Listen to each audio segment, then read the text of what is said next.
Good evening, everyone. My name is Garrett Jackson. I am the publisher, founder, editor, and writer for the State Crier podcast and statecrier.com. And if you are tuning in with us tonight, you are with our second live stream here on YouTube. And tonight we have a special guest, Jami Cole. Jami is an educator from Duncan, Oklahoma, where she has been in education over 20 years and has served in a variety of roles throughout her career. And I'm going to bring Jami on right now.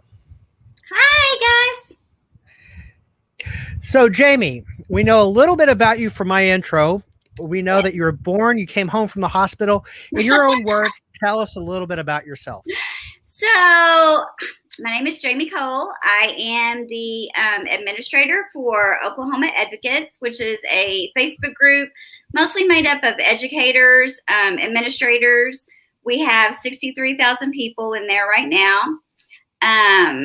We talk about pretty much everything and all things education-wise. I try to keep everybody apprised of what's happening in our state. I stay in pretty close contact with most of the legislatures, from Republicans to Democrats to independents and in between.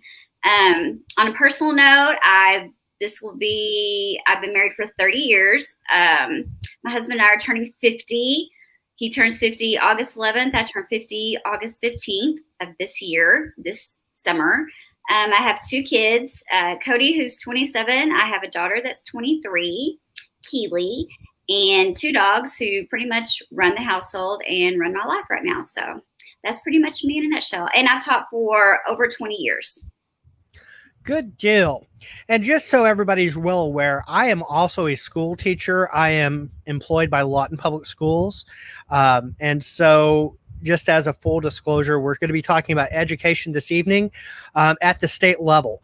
As a general policy, I avoid talking about education at the local level within my district, just to avoid any improprieties or appearances thereof. So tonight we're going to be talking about things in the state and education in general. So Jami, one of the things that you and I have talked about online when I asked you to come onto the show was that there are currently 3 people running for state superintendent. And those 3 people are all on the Republican side of the House. What challenges do you see the next state superintendent having as they take over from Joy Hoffmeister, who's going to be term limited? Well, as you know, the cases of COVID are starting to creep back up. So I see that, as one of the issues. Of course, we're a year out, so hopefully that'll help. Education in general is becoming way more political than even when I started 20 years ago. It's become a lot more of, this is the way to do it, this is how we should do it, and it's not always the right way to do it. I think hopefully my message and what I've been trying to get out to, especially to the 3 candidates and, to Joy, who's done a great job of it. I'm actually on one of her state teacher advisory committees, is getting input from actual educators, people who are actually in the trenches, the ones of us who are actually in the classroom, who are, going through what we're going through. It's so important to have a voice at the table. I think that should be a big priority with the 3 candidates. And I have the pleasure of knowing all 3 of them. So, I think that's going to be one of the biggest things, is make sure that you have teacher input. I think that's the biggest thing that people say in my group, as well, as we've been pushed to the side for so long, as so many decisions are made without us, and we're the ones that it affects. So definitely we need to have a voice at the table. That's interesting you say that. You talk about voice at the table. The last 2 years in education has been very challenging for teachers. I know in my particular situation, I had to learn basically from nothing how to teach virtually online. What kind of challenges do you think that teachers are going to face for this upcoming school year? I think we'll be back to virtual. I think in some instances, the cases are starting to come up. So I think that's going to be a huge challenge. I think teachers in general, at first we were very, everybody was very appreciative of what we did. We literally, like you said, we had to learn this on the fly. My husband's a technology whiz. I am not. We actually, in my district, we never went full virtual. We would have quarantines and we would do things like that. I think, that's a big thing that we're going to have to look at this upcoming year. I think that a lot of teachers felt really underappreciated and undervalued and felt really attacked. And that really broke my heart. I know, you said going back, one of the major issues that these three candidates are going to have to look at is how are we going to address this teacher shortage? And I feel like with the COVID issues, it brought a lot of people who, thought, oh, I'm going to hang in there one more year or two, 5 more years. They're done and they're out. And my DMs were literally full of teachers telling me, we're done. Like we can't do this anymore. So I don't feel like they felt that their health was put as a top priority. And I can speak from experience. I have rheumatoid arthritis and my husband has leukemia and he's an actual educator as well at the high school. So, for us, I lived in a constant state of worry and anxiety. And I think a lot of teachers felt that this year. And it's been really frustrating, I think, to feel that we didn't have the necessary people getting our backs, I guess is how best to put that we just kind of felt abandoned. Like, here, we're going to give you all this. You take this on, you do this, you go with it. You're not going to get a lot of help from us, but you're a teacher, you can figure it out. So one of the things that concerns a lot of people, specifically in the education field, has to do with classroom size. In fact, one of the people on your group on Facebook pointed out that they would like us to address classroom size with number of students that were in school and out of school and with virtual online. A lot of people are concerned that you're not able to social distance. And then, of course, there is the state laws talking about you cannot require masks.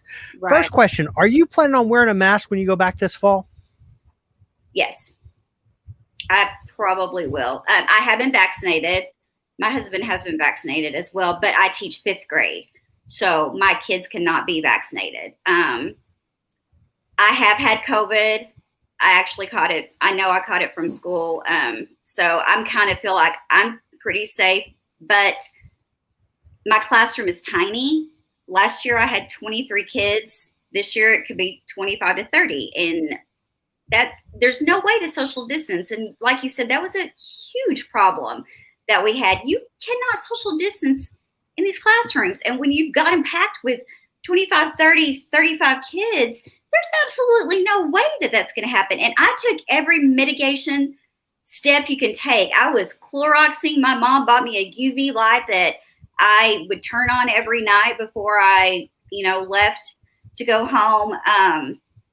Bleach, my room smelled like bleach. I mean, and a lot of classrooms and a lot of teachers that I saw were worried that they couldn't even open their windows. So classroom size is a huge issue in this state. And with the teacher shortage, I don't see it getting any better. That's a problem, big problem. So do you think that the next state superintendent is going to have to address the classroom shortage of teachers as well as some of the other issues that we see upcoming? I see that, yes. I know, and what we've kind of, and I know numbers are what makes the whole difference on that. But I know that we've got federal monies and I know that we have, extra monies, but we're still not seeing a reduction in classroom sizes. So, I guess that goes hand in hand with the teacher shortage. And then when you compound that with the COVID issues we had last year and everything else. So I think it's all tying together on that issue. Okay, so let's go back for just a second and talk about teachers and the benefits and pay that they get. Right now, currently, teachers who stay in the system for retirement are on a years of service plus age equals 90. Yeah. And one of the candidates, Dr. Cox, I believe, has said he's going to investigate moving back to the rule of 80, which is age and years of service equal 80. Do you think that would do anything to help recruit teachers back into the profession? Well, it would help me. I missed the rule of 80 by, I think, 2 years. So that means instead of me retiring in 13 years, I could retire in 30. So trust me, I would be all over the rule of 80. I think it would tremendously help. And I know that a lot of teachers would probably even retire and then they would probably come back in some capacity. I think that's something that we should look at is, maybe trying to recruit some of the teachers that have already retired to get them to come back. I think I would love to see the rule of 80 and state it back. Like I said, 2 years. I missed about 2 years. So Okay. Now, this last year, a lot of students did virtual education. right. Um, are you a fan of virtual education the way it was implemented here in Oklahoma? No. What are some of the challenges that you face with virtual education and that you saw? Like I said, my school didn't completely go virtual, but the kids that took virtual classes and came back, I can talk about a friend of mine who is also an educator. Her daughter went virtual starting in the fall, and she actually came back the second semester, and she could not believe how far behind she was. Pretty much with the virtual, and I can, like I said, I can speak from experience with parents who have contacted me and reached out to me. It was a disaster. Everything was just kind of like, especially for a lot of these teachers, they're like, I never used this program. If you wanted me to learn how to do Canvas or whatever else they were using at the time, we had no training on that. And I think that's where a huge frustration with teachers came in. And the virtual program, there's nothing going to compare to an actual educator sitting there working with your child. There's just not. You can't get that from virtual. If you have your child on a virtual program, you should be able, it should be that situation where the parent is able to sit right there and go through everything. I'm old school. I've taught 20 something years. I still believe in paper, pencil, and working stuff out and doing things like that.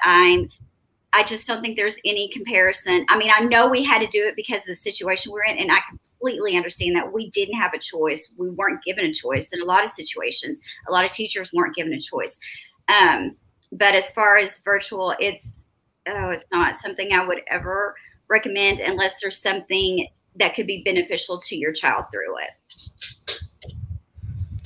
Okay, so if we have to go back virtually, are there some things that you've learned over the last year or so that you think other teachers could possibly do to improve virtual education at all?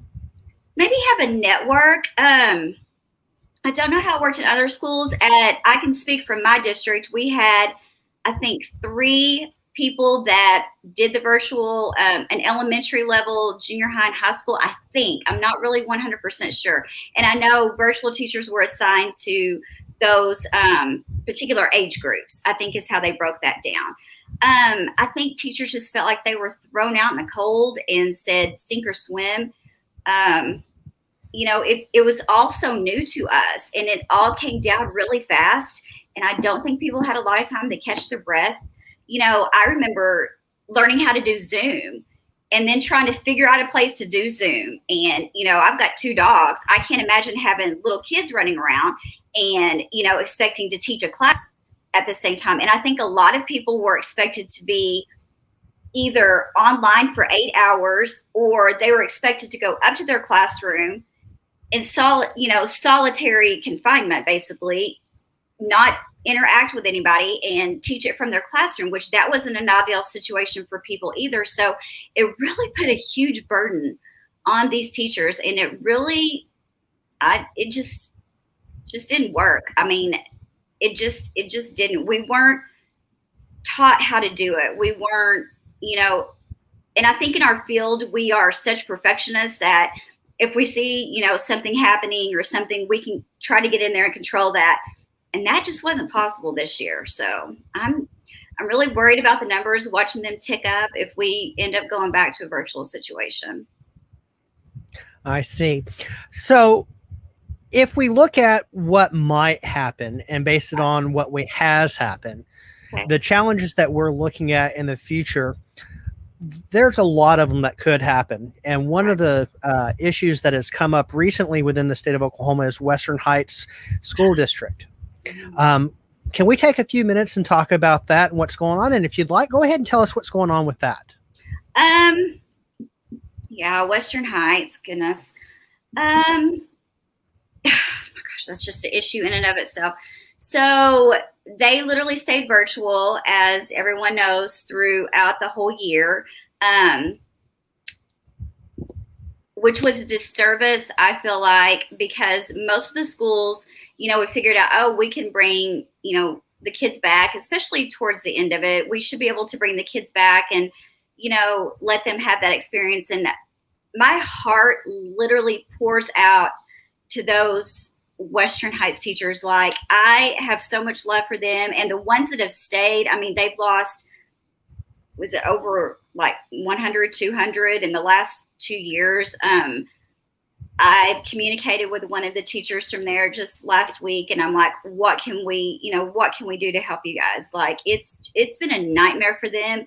As a state, I hope we all come together and we show a lot of love to, I get really emotional because I feel so bad for them. Like, they've really, more so than anybody else, I feel like, just have had it horribly. So, yeah.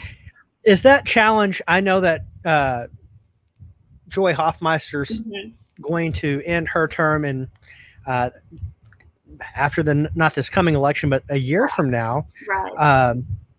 Do you see that situation solving itself before the next state superintendent gets into office? Well, right now they have 2 superintendents. So there's so many issues there. I mean, it would take all day to unpack. I know my husband and I talk about it. I'm like, can you believe what is happening with Western Heights? Like, from experience, one of my best friends taught there. This was 5 or so years ago. She loved it. She said it was the best teaching experience she ever had. She loved her principal, loved the district, loved the kids. But, I've even spoken to Western Heights teachers who have said if this stuff was happening at Deer Creek or Edmond North or, other places like that, this probably wouldn't be happening.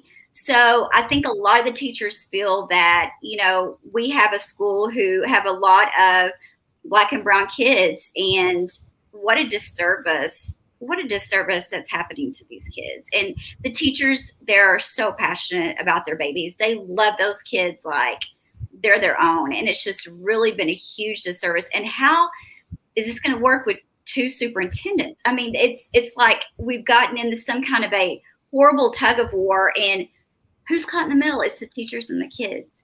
And that's not right. And it's not right what's happening to them. So I really hope that the situation gets resolved, and it gets resolved really quickly. I think the superintendent that Joy appointed, I think he's a good man, and I think he's got experience and he can go in and possibly fix a lot of this mess that's happening. I think I think the whole problem with a lot of this is their school board. So, there's a lot of cogs in the wheel there that just need to be addressed and fixed. And it needs to be fixed soon. And it needs to be fixed for these teachers and these kids. That's my thinking. That's interesting that you put that, as far as you said, you place blame probably on that school board and some of the decisions. One of the things that came out from the state superintendent was apparently that there was a board member who was drinking alcohol during the board meeting, which I was surprised that was mentioned. I saw that. Yeah, it was during a Zoom, and I mean, the lady's just blatantly drinking. I mean, there's so many problems going on, and it's like, maybe you guys need to just clean the slate, start it over again, and put the focus where it needs to be, and that's on these kids and these teachers that have been, in the trenches dealing with this. And I really hope that they are getting teacher input. I'm getting a lot of input from their teachers. I really hope that, the powers that be are listening to the teachers. And I think that's what needs to happen. I think you need to bring those teachers in, especially the ones who have stuck it out and done what they need to do. Those are the people that need to be sitting at that table. Now, is what's going on at that particular school district? Do you think that is a case study of moving to each county having one school district instead of all the multiple school districts that we have throughout the state, and making a bunch of unified school districts where you have one superintendent for, say, Stevens County, and one superintendent for Cotton County, and one No, superintendent? that's been brought up so many times. My county, Stevens, we have Velma, we have Marlowe, we have Comanche, we have Empire, we have, I know I'm going to leave one off, but that's always kind of been one of those things like school consolidation. I don't know, because we're so divergent, I guess. It would be hard to do that with us, and we are pretty spread out in this county, so I don't know how that would work for Stevens. Of course, Comanche, it's pretty huge too, so I don't know. One superintendent, I know in just Stevens County we have a superintendent and 2 assistant superintendents, so you're talking about, I don't know. Ooh, that would be a tough one. Maybe the smaller school districts, but I don't know. School consolidation is a very ticky-tacky topic, so I don't know. Well, let's talk about a little bit more with school districts. We're in Oklahoma. We get a lot of our funding from the energy industry, Right. And Oklahoma is an energy producing state. And in the last few years, if everybody has noticed, gas prices have gone up, but that doesn't necessarily mean that energy prices and revenue to the state has gone up.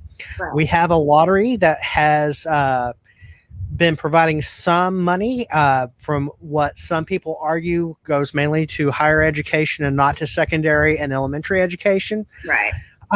Do you see education in Oklahoma as being underfunded? 100%. 100%. Yes. And how much more money do you think schools need? Is there like a percentage that you think, or that you've heard, or that you think teachers want? I think we've got to start paying teachers more. I think that when we did the walkout several years back, it wasn't even for higher teacher pay, which that became the main talking point of our distractors and people who were upset with us for doing it. It was about funding for our classrooms. I taught 3rd grade 7 years. I purchased all my own materials for my classroom. I taught 5th grade. This was my first year in 5th grade, and I taught just math, and I bought every single thing. And I'm at a place where I can do that. Fortunately, my husband and I, we both work, but there are a lot of single teachers out there who work 2nd jobs, 3rd jobs, even especially teachers that are single that have children. And you want to talk about funding? We don't even have textbooks. So we've been so far behind the 8 ball on that. And yet we still do our jobs, and we still do it to the best of our abilities, and we still work hard. And, I remember a lot of times I would accidentally have something pulled up on, whatever website I'm on looking for materials that I would have to purchase. And the students would come in, they would be like, "What are you doing, Miss Cole?" And "I'm buying you guys stuff so we can have a lesson tomorrow." And they're like shocked that, teachers have to buy their own stuff. So we have literally, and it's not even so much textbooks for that fact, but it is textbooks. I had dictionaries in my classroom that were falling apart. My son is 27 years old. One of the textbooks that I had, his name was in it for 3rd grade. So, it's unbelievable how we have underfunded schools. And I say that, there are a lot of schools who have we're a Title I school. A lot of schools aren't Title I schools. They have, I guess, more money than what we do, and that's fine. We use, title money to help the kids 100%. But as far as individual teachers, we have been buying our own materials for as long as I can remember. I know for at least 7 years I've been buying my own materials. So yeah, we are woefully underfunded. So do you think that the fact that in your opinion, that Oklahoma underfunds education impacts teacher recruitment at all? 100%. Yeah, I think that's a biggie. And so if you were to be able to sit down with the state legislature, maybe the governor and the different people throughout the state who are decision makers, what would be your top 3 things that you would say you want funded? Materials for my classroom. And like I said, I'm blessed that I'm in a position I can spend $2,000 to get my room ready, which people balk at that, but you also don't realize, especially a new teacher coming in, we have to buy everything. We purchase everything. I would say more support staff to help teachers out, maybe, more aides. I think that would be huge. And the way we treat our support staff in the state, it's not good. We don't pay them nearly enough for the job that they do, and they do an amazing job. That would be the second thing, is more support staff. Third thing, as far as funding goes, I guess you would just have to ask each individual teacher.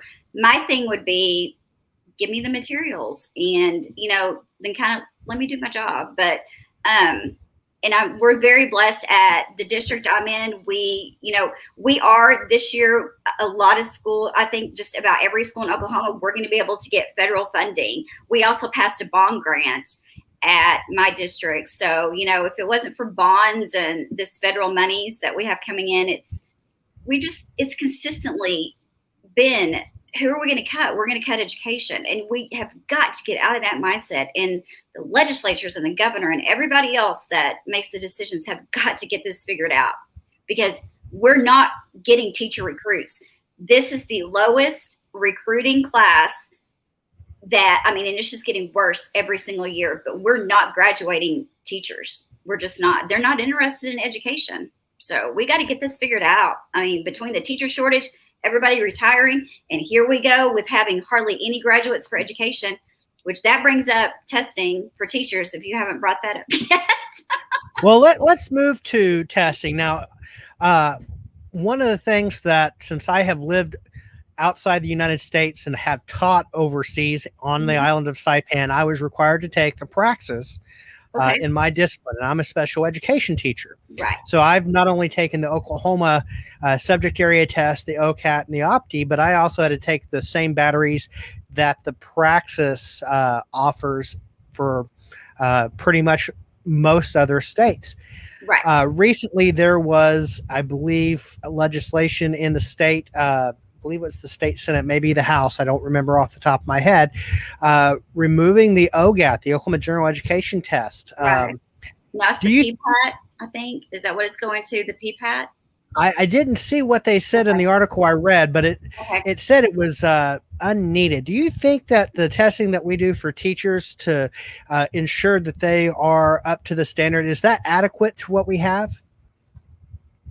It's horrible. I can give you several examples. One of them, one of the teachers that I teach with, she actually took over she just got out of college.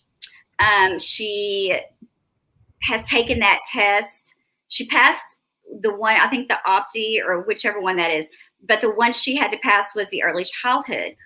She literally was making a perfect score on the written part of that and missing the test by 1 point. And she did that 10 or 11 times. She finally passed it, and we are throwing a party for this precious girl. In my situation, this is so crazy to me. I've taught all these years, obviously. My degree, my education degree, is in special education. That's my degree. I took the test for early childhood, so I also have that certification.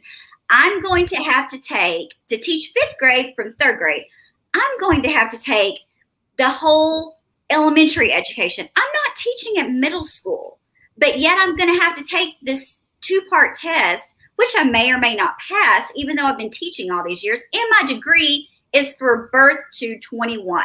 So the way that we do these teachers in this state, it's atrocious. And then all the money that we are spending to take these tests, this has just gotten to be ridiculous. So I really hope that that's something that the next 3 state superintendents I hope that's a big part of their campaign and, ways to change things is we got to get this figured out.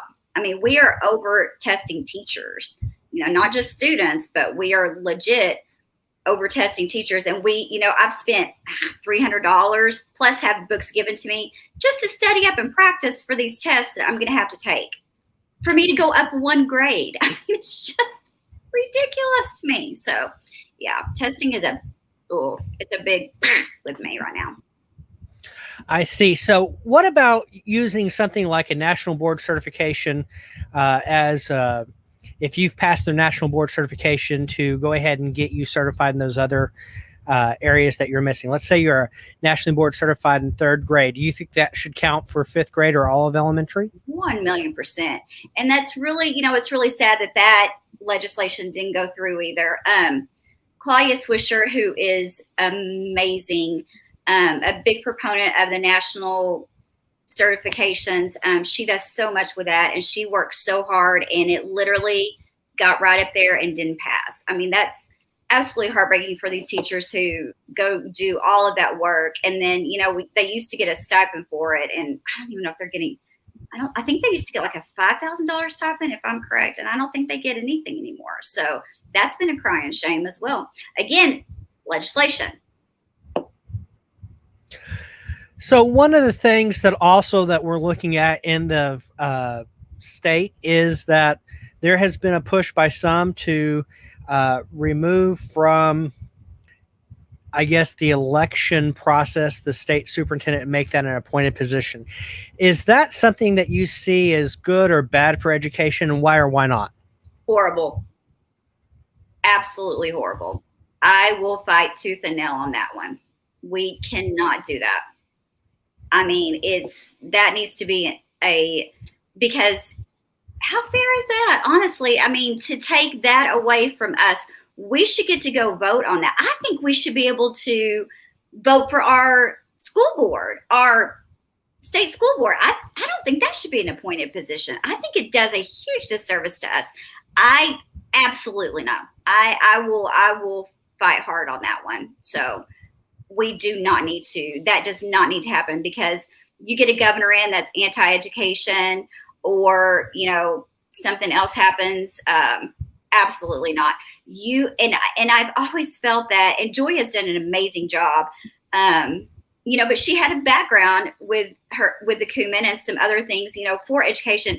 We appointed a super dentist or elected a super dentist that absolutely had no idea about education. And now we have 3 candidates who at least have some background in education. So absolutely not. An appointment from somebody that played football for whatever should not be state superintendent. They don't know what they're doing. I don't think they should be on the school board. I think you need to have some kind of an education background to be able to sit on the state board of education, making educational decisions. This has gotten out of hand. Absolutely. Sorry, I'm going off.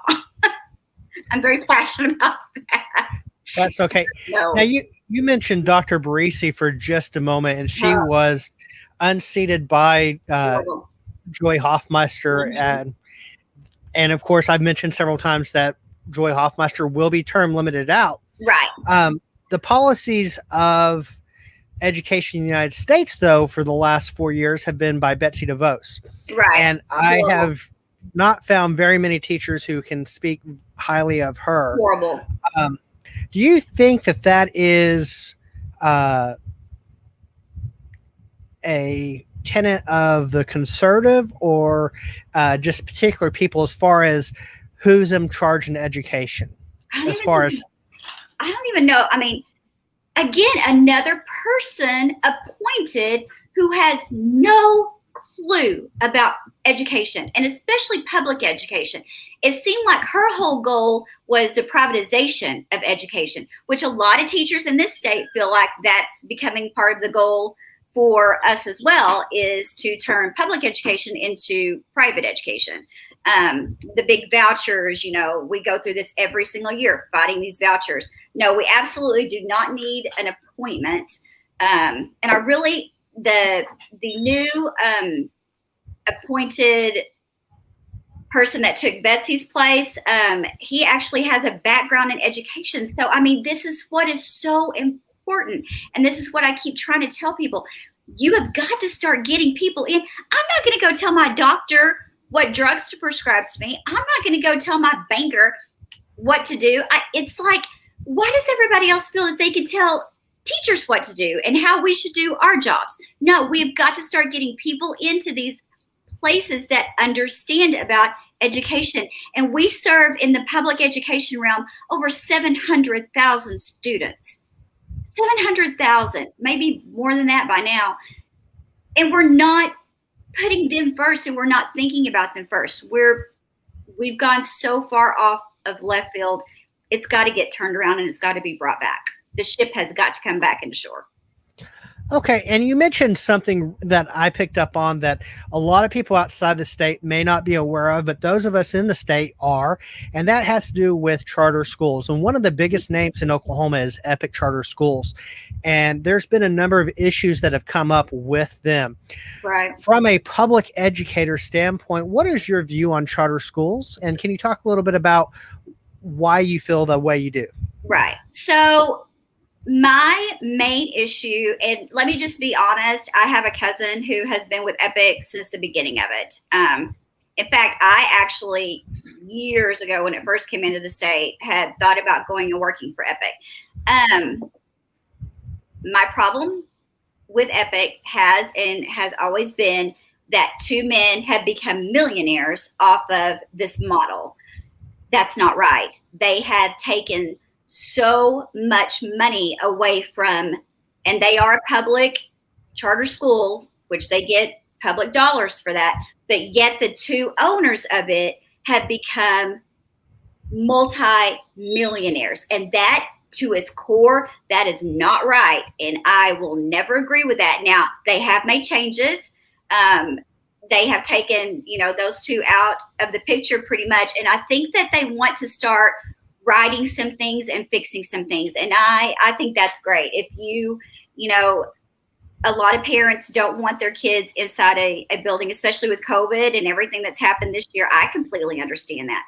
But for them to have made the millions and just to have gone unchecked as long as they did, and to have a lot of the legislators supporting them and letting them keep on making all of that money, that was egregious, and that has been a right that needed to be fixed. So I think that positively, I think that they are making steps in that direction. They did get rid of the youth LLC or whatever they were funneling the money through and stuff. So hopefully we'll see some changes in that.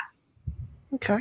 I support the teachers that work there, no matter what. I support those teachers. They're just trying to make a living like the rest of us. So I 100% support the teachers. What I don't support and what I will never support is the two owners that became millionaires. Okay. So we're running up on 40 minutes of our podcast. And so we're going to start wrapping it up real quick. Okay.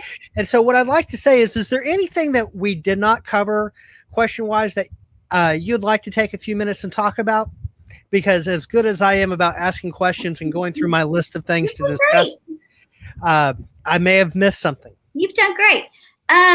What I would like to just, my point in getting everything across is we have got to start putting teachers and students at the forefront. And that means inviting us into the meetings, asking our opinions on things, taking the time to listen to us. Like, we have a lot of great ideas. When we had the walkout, it became an us versus them against some certain parts of the legislature. And that's not what it is. And I feel like through the group, with the 63,000 members, I feel like I try to do a good job of making sure that we all come together and we're all supporting one another. That's the most important thing that can happen, I feel like, with education and anything at this point, is we've got to make sure that we are showing each other support and understanding and a lot of grace, especially going into this school year. If anybody has any questions, ask someone for their help. Let's make sure that we know that there are people out there who don't quite understand what's happening and anything that's happening with that. So make sure that we know, make sure we understand, and make sure that we are brought to the table to give advice and to help in that regard. Okay. Now, I have put out there to the 3 candidates who are running an invitation to be on the show. Okay. Are there any questions that you would like to see me ask them should they decide to come on the show? I'll tell you what, if they come on your show, all 3 together at some point, I will come on with you. How about that? Sounds good. So I can take that you're willing to come back on my show again later if need be? Absolutely. Absolutely. That sounds great. Love to. So I'm going to ask you to stay on the line real quick. I'm going to close out the show, and then I'll be right back with you. Okay? Thank you. So thank you very much, Jamie, and I'll see you in just a second. Okay. I'd like to thank everybody for joining us this evening at the statecrier.com live stream. And if you have any questions, please be sure to email me. My email address is on the screen. It's garrett.jackson@statecrier.com. And follow us on Twitter, and that is at statecrier. Or just at statecrier. And one of the things I'd like you to do is if you like the content that we're producing, go ahead and smash that like button and hit subscribe. That lets the YouTube algorithm know that I have people following my channel. And while we didn't have very many people pop in for the live stream, and I understand that we're new, I appreciate it if you hit that like button. So, guys, thank you very much for joining us today. I'd like to send another thank you out to Jamie for joining me. And we'll be back on Thursday with another live stream. This is Garrett, and I hope you have a great evening.